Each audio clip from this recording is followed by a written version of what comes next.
स्वागत है फिर से आप सभी का, जहाँ पे आज हम देखने वाले हैं डिजिटल सिग्नल प्रोसेसिंग का और नया प्रैक्टिकल, जिसमें आज हम देखेंगे Z transform, inverse Z transform and draw pole zero plot for the system of Z transform.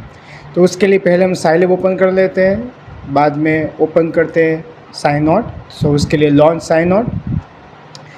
अब साइनॉट में हम लिखेंगे पहला टास्क जो है वो है implementation of Z transform and it's ROC। तो इसके लिए पहले मैं इसको मैग्नीफाई कर देता हूँ प्लस, ठीक है। और यहाँ पे मैं लिखता हूँ first task that is Z transform of 103-1 2 with its region of convergence। So that is the first task.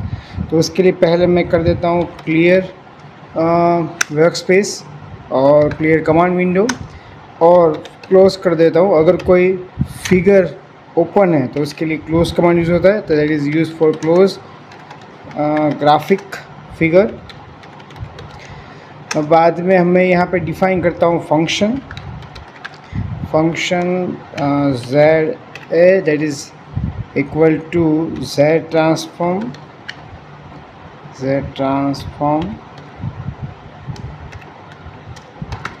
और यहाँ पे लिखता हूँ, उसमें पहले आएगा सीक्वेंस और नंबर सैम्पल। तो that is a first we have declare the function. So उसमें मैं डिफाइन करता हूँ Z equal to polynomial 0, Z, R। तो कि इसका जो मीनिंग है ये क्या है, ये भी लिख देता हूँ कमेंट विंडो में। तो ये डिफाइन करता है polynomial definition from given roots और कोफिशिएंट और characteristic to a square matrix. तो यही आपको हेल्प में भी मिल जाएगा। तो आपको हेल्प में देखना है पोलिनोमियल का क्या यूज़ है, तो हेल्प पे क्लिक कीजिए, यहाँ पे लिखिए पोलिनोमियल। तो तो आपको मिल जाएगा पोली में, तो आपको मिल जाएगा polynomial definition from given roots coefficient और कैरेक्टरिस्टिक टू स्क्वायर मैट्रिक्स। तो that is the inbuilt function that we have used to perform this scilab operation for Z transform.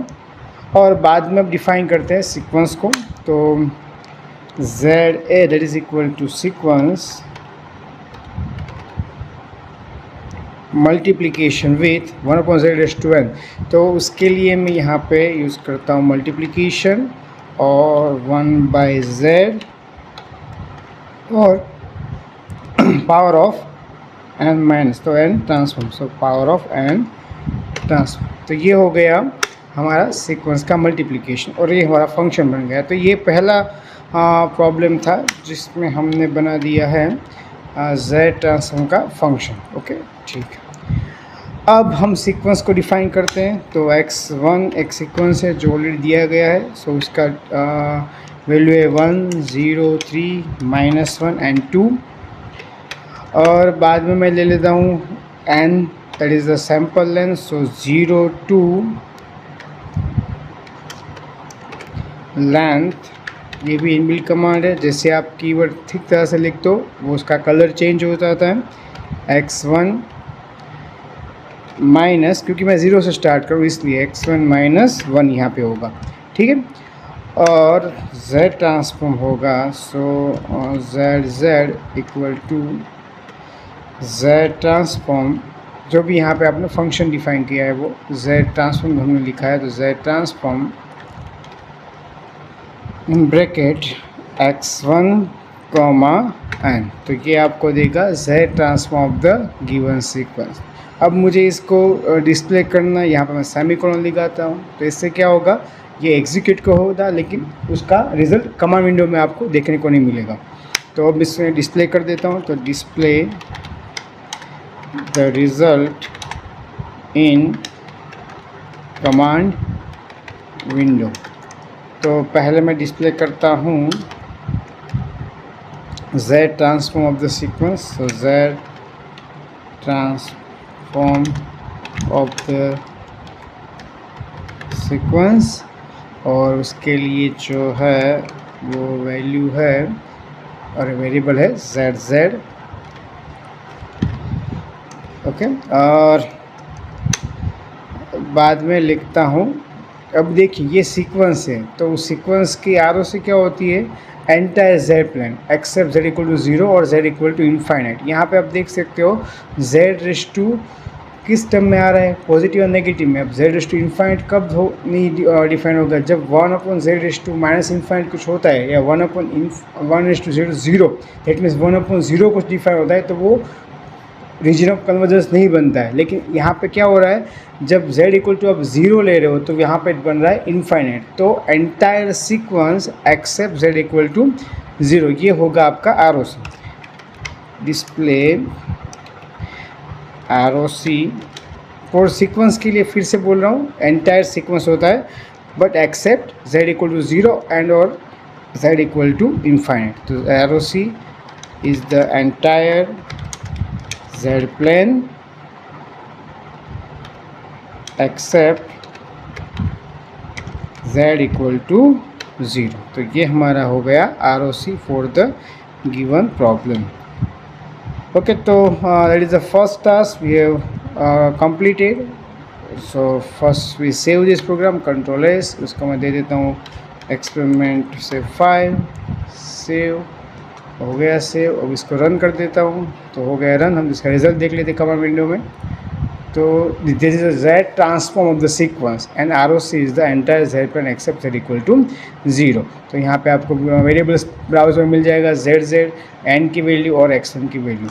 तो ये हो गया हमारा first task that we have to complete with the help of Scilab, that define और calculate Z transform for the given sequence. अब दूसरा जो task है वो ये है कि हमें पोल ज़ीरो प्लॉट ड्रॉ करना है फॉर द गिवन सिस्टम। तो draw a pole zero plot pattern of the system. तो सिस्टम भी डिफाइन है, तो सिस्टम कौन सी है, तो सिस्टम है H of Z equal to Z multiplication with Z plus 1 divide by Z square और Z raise to 2 minus Z plus 0.5। तो ये हो गया हमारा सिस्टम। उसके लिए हमें पोल ज़ीरो प्लॉट ड्रॉ करना है। तो पहले हम क्या करेंगे, क्लियर वेरिएबल ब्राउज़र में जो भी वेरिएबल है उसको क्लियर कर देंगे, बाद में कमांड विंडो को क्लियर कर देंगे, बाद में अगर कोई फिगर है उसको क्लोज कर लेंगे। और अब मैं वेरिएबल डिफाइन कर लेता हूँ Z equal to percentage Z। तो ये क्या होता है, और variable use to define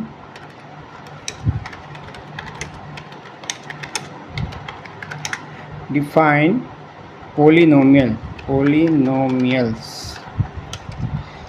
okay, और अब मैं कर देता हूँ जो भी मुझे सिस्टम चाहिए, तो H ऑफ Z, तो यहाँ पे H ऑफ Z लिखना है, तो H1 ऑफ Z कैपिटल में भी लिख देता हूँ, और that is equal to same. So the same we have defined Z, okay, 2 bracket close, okay, bracket is correct. Now semicolon at the end of the line. Then we have used PLZR inbuilt command to draw pole zero pattern of the given system. तो हम PLZR का use करते हैं, that is H1Z। तो ये क्या होता है, ये किसके लिए है, फॉर पोल ज़ीरो पोल 0। आप हेल्प में जाओगे और पोल PL ZR लिखोगे तो आपको पूरी डिटेल में इसका डिस्क्रिप्शन मिल जाएगा। अब मैं क्या करता हूँ, इस पार्ट को मैं इवेल्यूएट करता हूँ। तो right click and evaluate section. तो यहाँ पे आपको देखने को मिलेगा transmission of zero and pole. तो आपको दिख रहा है 2 ज़ीरोज़ है, Z एंड Z+1। तो Z पे 0 पे है, -1 पे, और 2 पोल्स है अकॉर्डिंग टू दिस इक्वेशन। तो आपको 2 ज़ीरो मिल जाएगा अलग लोकेशन में। यहाँ पे पोल क्रॉस से इंडिकेट होता है और 0 इस तरह से सर्कल से इंडिकेट हो रहा है। तो that is a pole 0 plot for the Z transform. अब जो लास्ट टास्क है that is a inverse Z transform. Inverse Z transform तो किसके लिए मुझे इसे ट्रांसफॉर्म करना है, तो मुझे फाइंड करना है x ऑफ n। तो x ऑफ z क्या है, x ऑफ z है equal to 1 divide by 2 multiplication of z power of -2 plus 2 multiplication with z power of -1 plus 1। तो इसके लिए मुझे x ऑफ n फाइंड करना है। ओके, तो सिस्टम आपका डिफाइन हो गया है। इसको मैं क्लोज कर देता हूँ।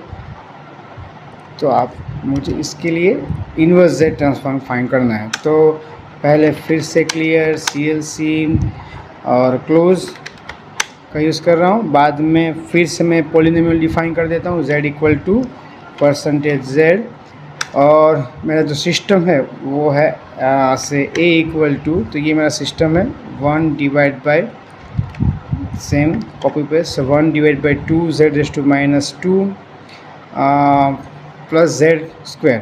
अब मैं यहाँ पे क्या करता हूँ, a और b वेरिएबल से भी इसे डिफ्रेंशिएट कर दे। जैसे कि न्यूमरेटर अलग है, डिनोमिनेटर अलग है, तो इस तरह से भी लिख सकता हूँ। जैसे कि यहाँ पे मैं डिनोमिनेटर मुझे लिखना है, तो सिर्फ मैं न्यूमरेटर को हटा देता हूँ। तो a equal to 2z plus z²। तो इस तरह से मैं सेपरेट करूँगा तो उसे न्यूमरेटर डिनोमिनेटर के हिसाब से मैं लिख सकता हूँ। तो a इक्वल टू 2 प्लस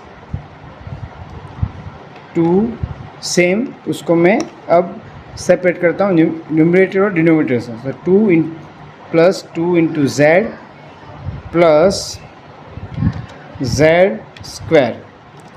तो ये हो गया हमारा न्यूमरेटर पार्ट,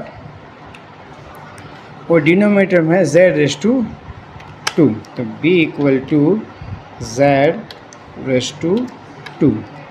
तो ये हो गया हमारा न्यूमरेटर एंड डिनोमिनेटर। अब मैं फाइंड कर रहा हूँ इन्वर्स। तो इसके लिए जो है कमांड वो है इनबिल्ट कमांड है फॉर लॉन्ग डिवीजन मैट्रिक्स, तो LDIV। तो न्यूमरेटर डिनोमिनेटर के लिए तो पहले मैं लिखता हूँ डिनोमिनेटर, बाद में न्यूमरेटर, और यहाँ मुझे कितने चाहिए, तो कि कितने वैल्यू चाहिए। तो लॉन्ग डिवीज़न में काफ़ी सारी वैल्यू रहती हैं, आपको इन्वर्स Z ट्रांसफॉर्म मालूम ही होगा। तो मुझे पहली जो भी 6 वैल्यू है उसका मुझे आंसर चाहिए, h ऑफ n क्या होता है। तो यहाँ पर मैं डिफाइन करता हूँ 6। तो पहले 6 जो भी फर्स्ट 6 वैल्यू है h ऑफ n वो मुझे मिलेगी। तो ये हो गया हमारा इन्वर्स Z ट्रांसफॉर्म के लिए। तो इसका मीनिंग क्या होता है, पोलिनोमियल मैट्रिक्स लॉन्ग डिवीजन। फिर से आप हेल्प में जाइए, LDIV फाइंड कीजिए और आपको पूरा डिटेल मिल जाएगा। और मैं इसे फाइनली डिस्प्ले कर देता हूँ। तो डिस्प्ले, तो मुझे यहाँ पे क्या मिलेगा, first 6 values of h of n that is equal to h। Okay, तो ये हो गया हमारा फाइनल रिजल्ट। तो मैं अब सिर्फ ये थर्ड पार्ट है उसको सिर्फ इवेल्यूएट करता हूँ, इवेल्यूएट द सेक्शन, और इसका रिज़ल्ट देखता हूँ। तो आप देख सकते हो, you can see the result h of n for the first 6 value using long division matrix, so long division polynomial. तो first 6 value of h is 1, -2, 2, 0, -4 and 8। So ये हो गया हमारा साइलैब से Z transform, inverse Z transform और pole 0 plot using Scilab. Thank you.